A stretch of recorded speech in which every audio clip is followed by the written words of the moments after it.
साहिल संभल में मौजूद है। साहिल, वहां पर प्रतिक्रियाएं अलग तरीके की आ रही हैं, सवाल उठाए जा रहे हैं, लेकिन सवाल यह है कि संभल को आगे कैसे संभाला जाएगा, क्योंकि जो कुछ भी सर्वे हुआ वो कोर्ट के कहने पर हुआ, तो फिर इतना बवाल क्यों हुआ? जी बिल्कुल, देखा जाए तो पहले 19 तारीख को सर्वे की टीम पहुंचती तब कुछ नहीं होता, लेकिन दूसरी बार जब टीम सर्वे करने पहुंचती है तो उस समय पथराव शुरू कर दिया जाता है। तो इससे ये बात जाहिर है कि कहीं ना कहीं प्लानिंग के साथ जो है इस पूरी वारदात को, साजिश को अंजाम दिया गया। लेकिन ताज़ा अपडेट ये है कि एसपी जो संभल से जानकारी निकल के सामने है, पुलिस ने संभल हिंसा मामले में कई मुकदमे दर्ज किए हैं, जिसमें जो सपा सांसद हैं स्थानीय, उनके खिलाफ भी केस दर्ज किया गया है भड़काऊ भाषण को लेकर। साथ ही साथ दंगा भड़काना, साजिश करता और भड़काऊ भाषण के आरोप के तहत जो है एफआईआर दर्ज की गई है। और अभी तक ताज़ा ये बताई जा रही है कि इस पूरे हिंसा में 25 लोगों को गिरफ्तार किया जा चुका है। इसके अलावा लगभग 200 से ज़्यादा लोगों को हिरासत में लिया गया है और कहीं ना कहीं 6 से 7 नाम ऐसे जो कि नामजद एफआईआर में उनके नाम दर्ज बताए जा रहे हैं। पुलिस अब कहीं ना कहीं पूरी तरह एक्शन मोड में आ चुकी है। अब ये बताया जा रहा है कि जल्द सपा सांसद को जो है नोटिस दिया जाएगा और उनको पूछताछ के लिए बुलाया जाएगा कि आखिरकार उनका नाम क्यों आया, जिस समय हिंसा हुई वो उस समय कहाँ पर थे। तमाम जो एक सवालों की जो लिस्ट है वो सामने रखी जाएगी और सपा सांसद से जो क्वेश्चनिंग है वो लगातार की जाएगी। लेकिन पुलिस का ये मानना है कि अभी भी कहीं ना कहीं कुछ जो लड़के हैं जो दंगाई हैं वो फरार चल रहे हैं, जिनकी पहचान करने के लिए उनको सोशल मीडिया से कुछ वीडियो और कुछ जो फोटोज है वो हाथ लगी है, उनकी पहचान की जा चुकी है और उनके गिरफ्तारी के लिए जो संभल की अलग अलग लोकेशन पे दबिश दी जा रही है। साथ ही जो स्थानीय लोग हैं, स्थानीय लोगों की भी पुलिस ने एक डाटा तैयार किया गया है, क्योंकि एसपी और डीआईजी रैंक के जो अधिकारी हैं प्रेस कॉन्फ्रेंस कर रहे हैं। उनका यही मानना है कि जो घटना हुई काफ़ी दुर्भाग्यपूर्ण थी, लेकिन इसके पीछे के साजिशकर्ता या मास्टरमाइंड कौन है, किसके कहने पर संभल को जलाने की कोशिश की गई, क्योंकि सर्वे की टीम जरूर अंदर दाखिल होती है, लेकिन जब बाहर आती है तो उन पर पथराव शुरू कर दिया जाता है। तो कहीं ना कहीं ये अंदाजा लगाया जाए कि पत्थर जो थे, स्पॉन्सर कौन है, मास्टरमाइंड कौन है, ऐसे तमाम सवाल उठ रहे हैं और इसी को खंगालने में इस वक्त पुलिस जुटी हुई है। बहुत शुक्रिया आपका तमाम जानकारी के लिए। तो देखिए, संभल को जिसने उकसाया है, जिसने आग के हवाले किया है, अब उस पर एक्शन की लगातार तैयारी हो रही है। पुलिस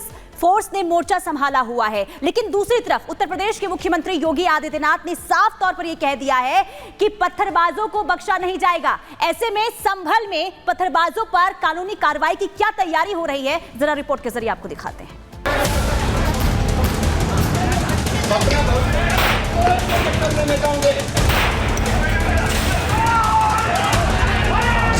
संभल के पत्थरबाज, चेहरे पर लगा दंगे की मंशा, किसने शुरू की हिंसा?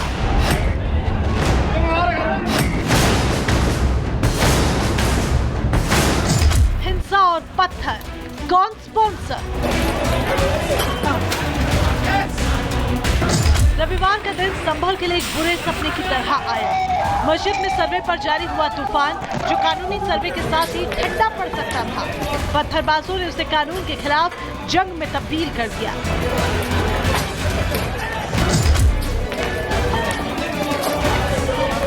पत्थरबाजों ने सर्वे टीम और सुरक्षा कर्मियों पर इतने पत्थर बरसाए कि सड़कों पर पत्थरों के ढेर लग गए। इस पत्थरबाजी में कई पुलिसकर्मी गंभीर रूप से घायल हुए। पुलिसकर्मियों ने पत्थरबाजों को इस हरकत से बाज आने की अपील भी की। शांत रहो, क्यों बदला कर रहे हो? अपना भविष्य बर्बाद चक्कर में मत आओगे। हम तुम्हें समझा रहे हैं, शांत हो जाओ, पत्थरबाजी मत करो। लेकिन पत्थरबाजों के कान पर पुलिस की अपील का कोई फर्क नहीं पड़ा, जिसकी गवाह ये तस्वीरें हैं।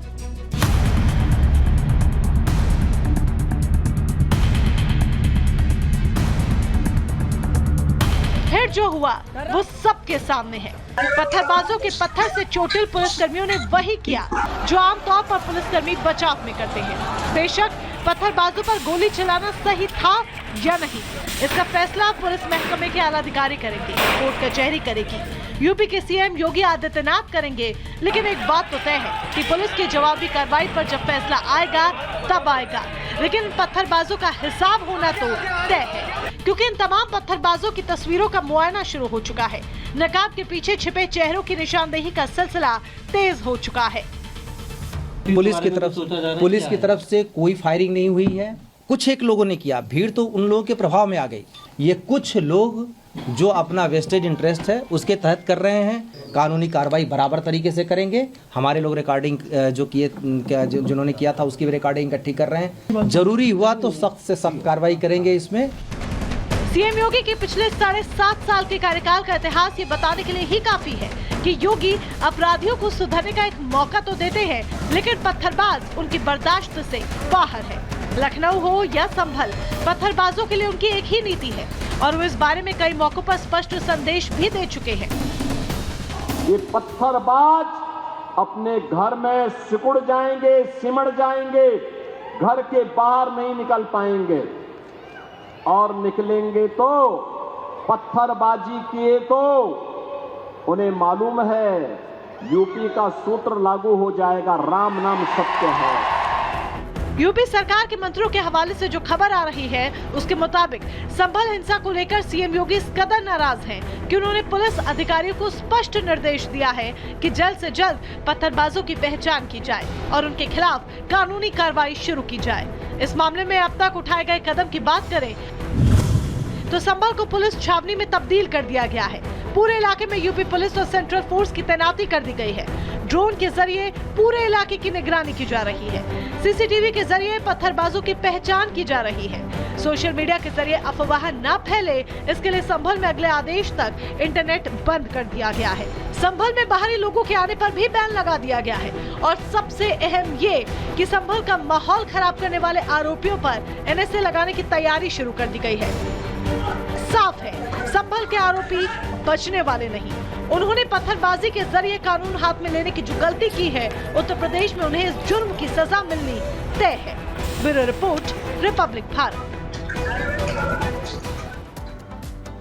तो सुलग से सवाल यही है कि संभल हिंसा में जो पत्थरबाज है, जो दंगेबाज है, उन्हें कौन इंडोर्स कर रहा है, कौन स्पॉन्सर कर रहा है, ये बड़ा सवाल। लेकिन इस बीच देखिए, संभल हिंसा की जो गूंज है वो दिल्ली तक सुनाई दे रही है। इसके अलावा आपको बता दें, समाजवादी पार्टी एक तरफ तो पुलिस और प्रशासन इसके साथ साथ कोर्ट पर सवाल खड़े कर रही है, वहीं दूसरी तरफ बीजेपी पर भी जमकर वार कर रही है। कैसे, दिखाते रिपोर्ट के जरिए।